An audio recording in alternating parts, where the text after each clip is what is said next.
Bum. Naujas dviratis.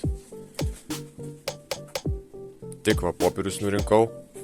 Dviračio surinkimas. Paruošimas, kaip turėtų būti. Kodėl kainuoja iš viso? Tai juk tik tai ratą priekinį uždedi, vairą uždedi, čia varžtukus prisuki, pavaras patikrini kaip ir viskas. Ne viskas. Yra bet. Taip visada, mano dirbtuvėj yra bet. Įsistačiau priekinį ratą, jau buvo kreivas jisai, gan taip, ne katastrofa, bet kreivas.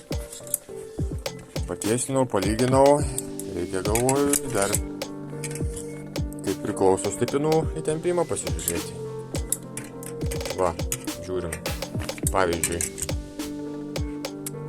šį čia beveik 120 kg, čia 90, čia 130, 140, šį čia vėl mažai. Atspėkit, kiek ilgai šitas ratas važiuos tiesus. Nelabai ilgai, garantuoju. Jeigu koks nors nesunkus raideris bus, tai funkcionuos, bet šiaip tai dar galinis ratas laukia. Ir guolius jau pasižiūrėjau perveršti, kas prieki, kas gale. Stabdžiai išvis nesureguliuoti.